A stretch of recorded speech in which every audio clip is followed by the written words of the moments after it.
Buen día, ¿cómo están ustedes? Un gusto de saludarlos. Los primates se toman el Museo Nacional de Historia Natural. La muestra, mucho más que monos, primates en el Museo Nacional de Historia Natural, se puede ver desde el 12 de diciembre en el Salón Central del Museo, y en su inauguración participó la destacada primatóloga nacional Isabel Benque. Vamos a conversar con Diego Jara Silva. Él es el encargado del taller de taxidermia del museo y curador de la exhibición Mucho más que monos, primates en el Museo Nacional de Historia Natural. ¿Cómo estás tú? Tanto tiempo, Diego. Un gusto Bien. saludarte. Muy bien acá ya listo, muchas ansias para que la gente pueda visitar esta exhibición y conocer un poco más a los primates. Oye, conversemos un poquito, a ver, de varias cosas. Primero, ¿de qué se trata la historia? A pesar de que, bueno, el título lo dice, ¿no es cierto? Pero, ¿de qué se trata? ¿De dónde son estos ejemplares? Y después vamos a hablar un poco cómo fue el desarrollo del trabajo, porque tengo entendido que no trabajas solo, tú estás a cargo de, pero no trabajas solo, tienes un equipo que funciona contigo, ¿no? Cuéntame un poquito Así es, yo de soy qué la se cara visible trata. de la exhibición. Y los primates son un grupo muy diverso de animales mamíferos que datan hace 55, 85 millones de años atrás. Y acá el museo alberga una colección de estos primates que data de 1910 aproximado, bien documentado, están sus orígenes de diferentes partes del mundo, y tuvimos el apoyo del Colegio Seminario de San Rafael de Valparaíso. Tienen un museo patrimonial hermosísimo con muestras de 1880, donde nos facilitaron 6 ejemplares, dentro de los cuales muchos de ellos están en periodo de extinción en la actualidad. Es difícil verlos en fauna silvestre. Y nos facilitaron una yaye, por ejemplo, un primate, un prosimio familiar de los lémures, que tiene un dedo largo, bastante largo, que come insectos y escucha igual que el carpintero, golpetea y come con su dedo. No sé si lo han visto. También es un mono narigudo también, que tiene una carnosidad acá en su nariz. También es muy clásico verlo. Y así otras especies que son muy interesantes que tienen que venir a verlo al museo. Oye, cuéntame, a ver, tú me dices que hubo algunos ejemplares que fueron provistos por otros museos, digamos, por Así otro. es. Todos fueron, estaban acá en Chile y ustedes recopilaron, tuvieron que restaurar algunos. Cuéntame un poquito ese proceso.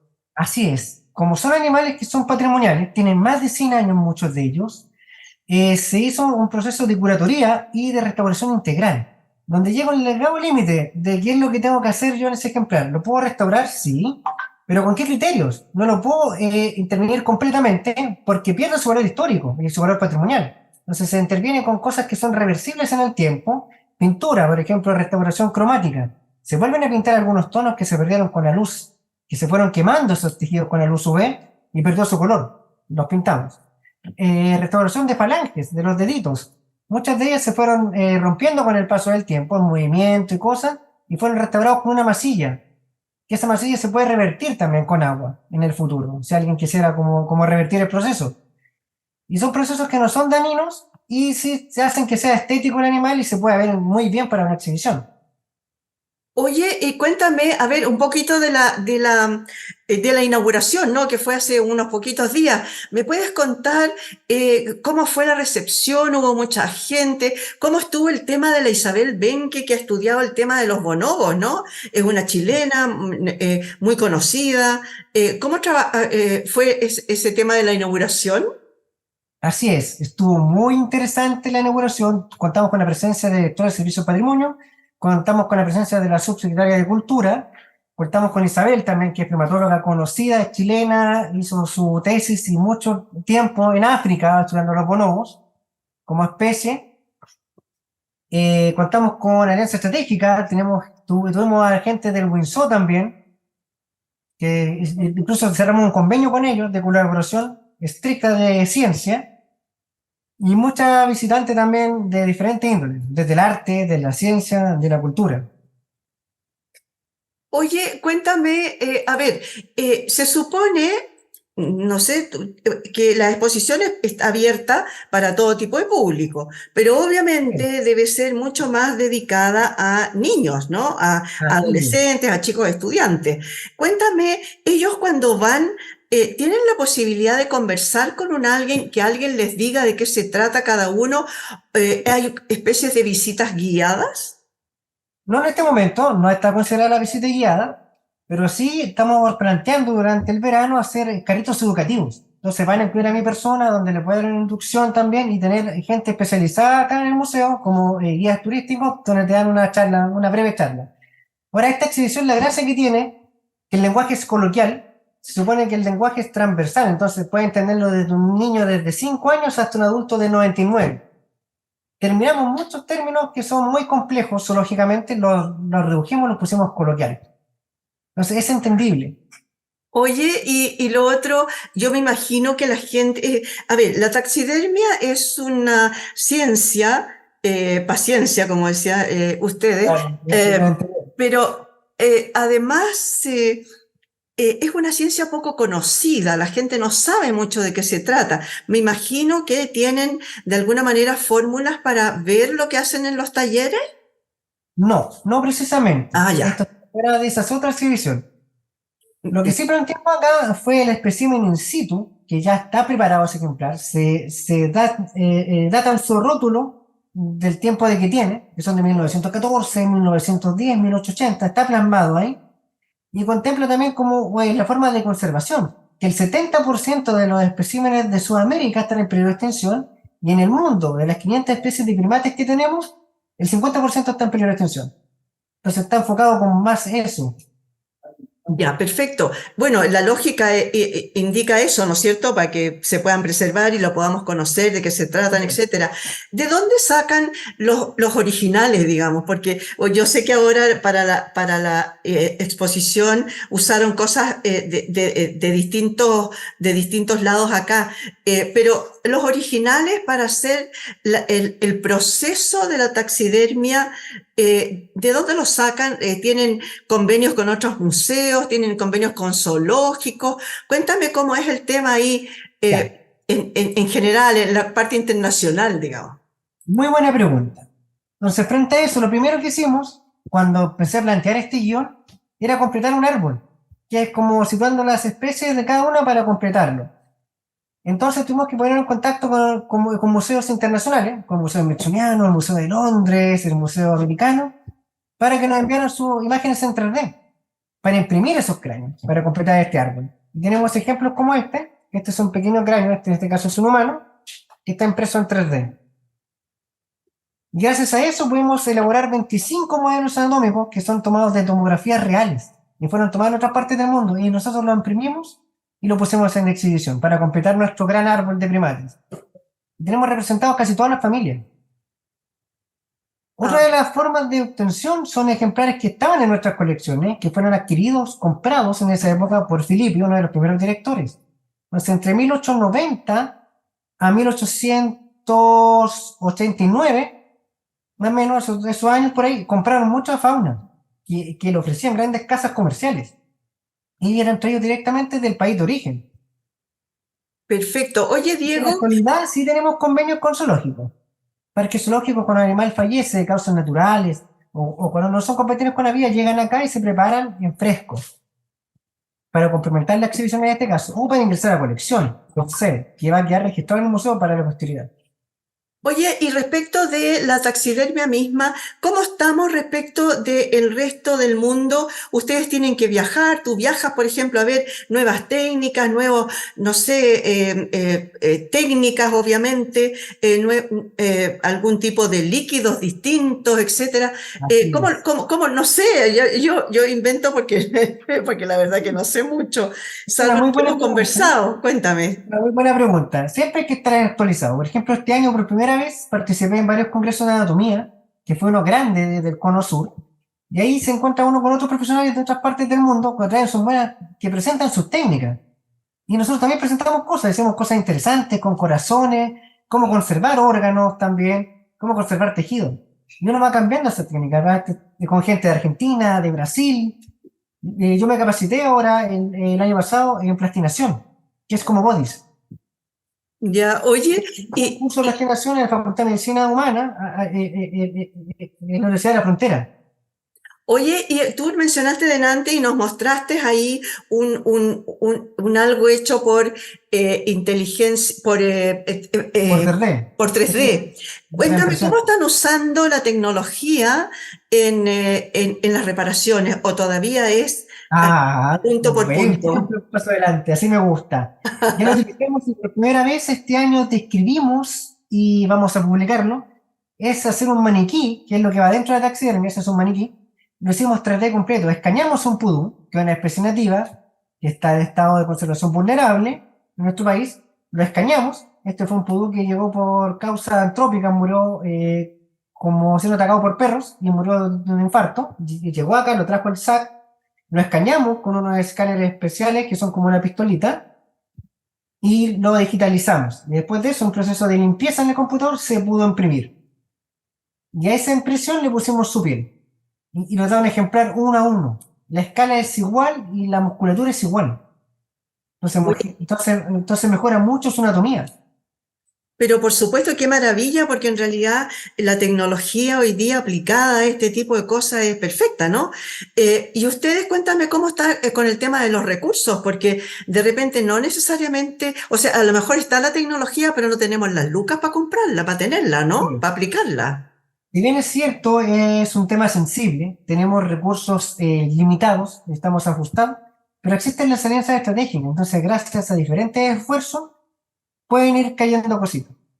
Y se van sumando, por ejemplo, esto de conseguir animales, esta alianza estratégica con los zoológicos, que nos dan animales cuando fallecen de causas naturales, con otras instituciones que nos prestaron estos ejemplares que fueron restaurados. Entonces, todos ganamos. Ellos pueden tener como la restauración integral de sus ejemplares para el futuro, y nosotros lo exhibimos y ponemos en valor las colecciones.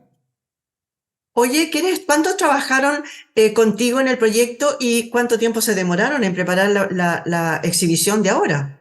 Al igual que una gestación promedio de un primate, de un chimpancé o de un orangután, alrededor de 7 o 8 meses nos demoramos en preparar esta exhibición, restaurando alrededor de 30 ejemplares, completísimos y muy antiguos. Trabajamos alrededor de 10 personas, 10 voluntarios, tengo pasantes y tesistas que estuvieron acá presentes también en todo el proceso, desde diferentes disciplinas, desde las artes, desde la ciencia, desde hasta la arqueología, multidisciplinario.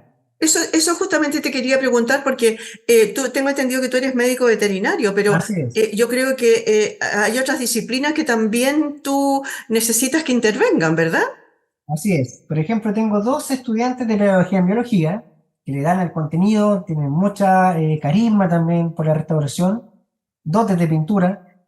Tengo una practicante que es técnico veterinario, tengo un voluntario que es diseñador y que es diseñador gráfico. Hay dos que son artistas visuales, tituladas así por profesión. ¿Qué más tengo? Tengo naturalistas, tengo profe de biología, arqueóloga, una pasante. Eso más que todo. He tenido hasta voluntarios que han sido arquitectos. Oye, tú mencionaste recién que eran varios voluntarios. Así es. Cuéntame cómo, porque ellos estudiaron y tienen sus profesiones, ¿no es cierto? Pero no estudiaron taxidermia. ¿Tú les enseñas o ellos aportan en la medida de lo que ellos saben? ¿O también se meten ahí a tirar las manos? Aquí la gracia es que es un taller, que aquí en Chile es considerado oficio de la taxidermia. Entonces, entre todos nos ayudamos. Por ejemplo, ellos prestan su apoyo manual para hacer trabajos de gran envergadura. Por ejemplo, nos llegó un cocodrilo. Es un trabajo que titánicamente solo es imposible para mí. Pero gracias al apoyo de ellos, manualmente, preparando el tejido y la piel, podemos llegar a un resultado óptimo. Ellos van a aprender, van a poder trabajar con estos animales, que en esta época actual es muy difícil de ver. Son cosas dignas de un museo. Perfecto. Oye, otra cosa ahora. Cuéntame el tema eh, del ir enseñando. ¿La taxidermia se estudia como una especialidad de alguna parte o se va especializando? ¿Tú te fuiste especializando porque entraste a trabajar y el jefe sabía y te fue enseñando? ¿Cómo es el tema? Así es. Acá en Chile, lamentablemente, es un oficio. Se estudiaba formalmente dentro de un ramo, que aquí mismo museo fue escuela de formación. Fue tenía una formación técnica que te daba un título de técnico en museografía. Y esto fue entre el año 68 al 74. Pero después se cerró porque no había plazas en todos los museos.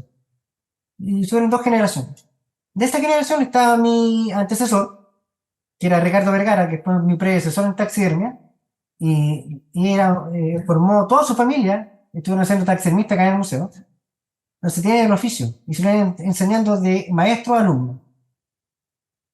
En la actualidad tú puedes estudiar taxidermia propiamente tal en otros países, que te dan un título técnico porque hay casa permitida. Entonces hay todo un mercado que es distinto al nuestro.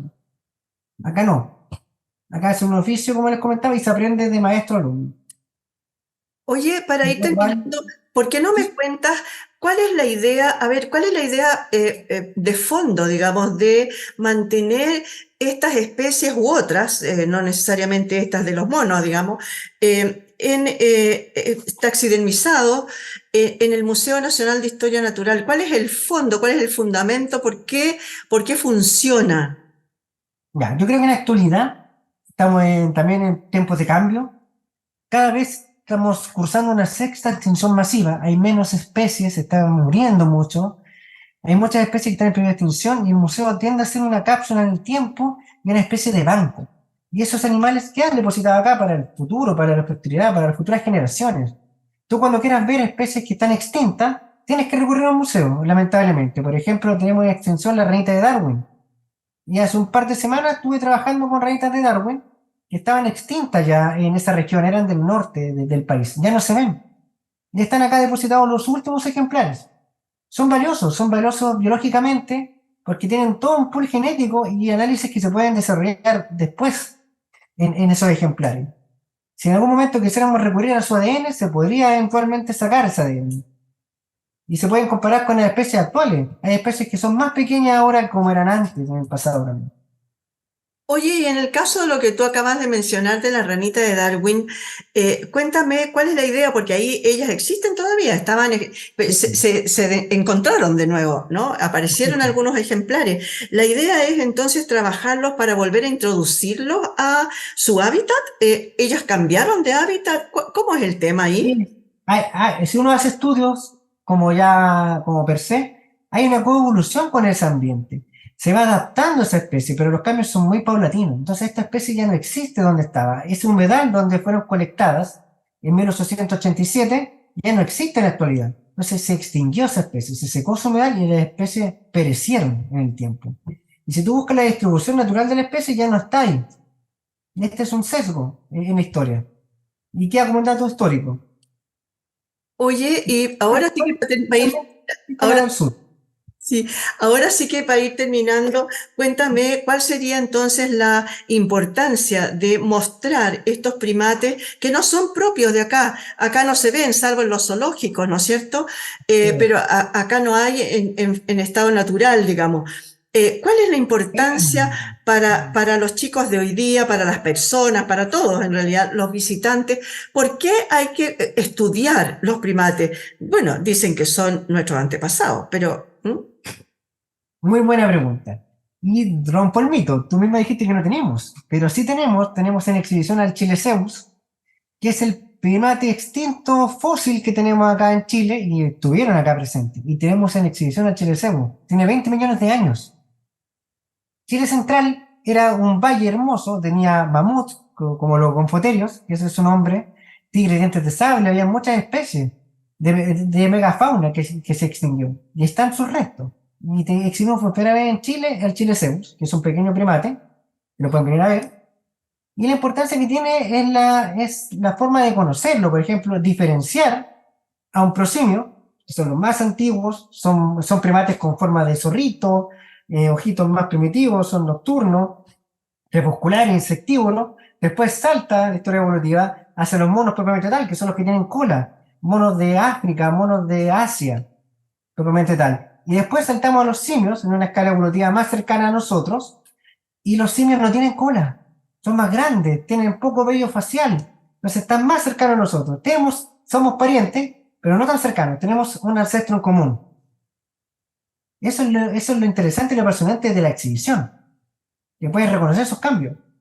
Pero claro que sí. Oye, hay una cosa que me llamó la atención. Tú dices que es importante para ir viendo nuestra evolución, etcétera. ¿Qué pasa? Tú dijiste en el momento que la ranita de Darwin ya no estaba los humedales del norte porque ya no existen y se han ido corriendo cada vez más al sur, donde hay un hábitat más similar a donde ellos se pueden. Y me imagino que también, así como había mamut en los no sé cuántos siglos atrás, acá en el Valle Central. ¿Qué pasa con las especies introducidas que no son propias del país, de la zona? Van aclimatándose, van haciéndose dueñas. ¿Qué pasa ahí con esta mezcla? Como los inmigrantes, digamos, de los animales que llegan introducidos, obviamente. Es una muy buena historia y es un buen tema que tratar, es muy bueno el tema. Por ejemplo, te puedo hablar del castor, el castor americano. Llegó como con fines de peletería a finales de los 80, llegó a Argentina y por los estrechos y los canales australes llegó a Chile, donde se arraigó. Y no tiene un predador natural, entonces no es propio de ese ambiente. ¿Qué fue lo que hizo? Se empezó a comer nuestras lengas milenarias de 2000 años, se las comía y fueron inundando el terreno y fueron desplazando a las poblaciones naturales de animales. Y tampoco tiene un predador que es natural. Por ejemplo, en Estados Unidos se lo comen los osos, se lo comen otros animales. Pero acá no tiene un control. Entonces, ya cambió el ambiente. Allá en la naturaleza, como creció este castor en Norteamérica con los árboles se rebrotan muy rápido de un año a otro. Ya están grandes de nuevo. Pero acá no, son lengas milenarias de 2000 años que ya se perdieron. Y se ha perdido una cantidad enorme de terreno que ahora está negado y inundado por los castores. Y van desplazando las especies nativas como los huemules, las nutrias chilenas, tenemos nutrias de río, nutrias de mar, se han ido desplazando también. Y hay una población enorme. También ingresó el bisón, que es un mustelio, como una nutria, que es muy agresivo, muy carnívoro y también empezó a desplazar especies nativas. No es muy competitivo y tampoco tiene un predador presa, tope. Y así Claro. ha pasado con mucho. También ha pasado con los ciervos rojos. Trajeron ciervos rojos para la cacería también a principios de los años 70. Se escaparon de los centros de caza y empezaron a desplazar al huemul. Entonces no puede competir el huemul. Un huemul es un ciervo pequeño que es nativo nuestro y mide 1,50 m, pesa hasta 80 kilos versus el ciervo rojo que mide 1,80 m y pesa 250 kilos. No puede hacerle competencia, ya lo va desplazando en el ambiente. Se come su alimento, lo desplaza y se van reduciendo las poblaciones y se ve diezmada y se encuentra con el hombre, donde lamentablemente ocurren atropellos, los perros lo están atacando, entonces es importante ahora hacer un paralelo o ver qué hacer, tomar medidas. Un poco pasó acá en Santiago, en la región metropolitana, con la introducción de las catitas argentinas, ¿no? Ah, Eh, australiano. que Ah, sí, pues también, sí, claro, el también dejaron doctor de. argentino. Oye, pero ahora sí va a terminar, Diego, haznos la invitación para ir a la exposición, por favor. ¿Dónde es? ¿Cuánto cuesta? ¿De qué hora a qué hora? Etcétera. Así es. Bueno, quiero dejar a todos invitados a esta nueva exhibición del Museo Nacional de Historia Natural, que está ubicado en el Parque Quinta Normal, lo más cercano, Metro Quinta Normal, para llegar. Está abierto de martes a sábado, de las 10 de la mañana hasta las 17:30 más o menos. Va a cambiar el horario de verano, se puede extender un poquito. Y vamos a estar hasta marzo acá en el hall central de nuestro museo. Es gratuita para toda la familia, pueden venir a disfrutarla. Tenemos baño, aire acondicionado, así que lo pueden hacer un buen panorama el fin de semana. Y Oye, está pero hasta bueno, no solamente el fin de semana, ¿hasta cuándo va a estar abierta? marzo. Ah, entonces tenemos panorama para, Panorama para también activo. para las vacaciones, ¿no es cierto? Además, aire acondicionado, dices tú, y podemos Así es. aprender un poquito más. Muchas gracias, Diego, por haber estado hoy día con nosotros. Un gusto como siempre. Oye, el gusto es nuestro de todas maneras. Muchas gracias por haber estado hoy día. Le damos a Diego Jara Silva, encargado del taller de taxidermia del Museo Nacional de Historia Natural y curador de la exhibición Mucho más que monos, primates en el Museo Nacional de Historia Natural. Muchas gracias por haber estado hoy día, señoras y señores, en este punto de encuentro.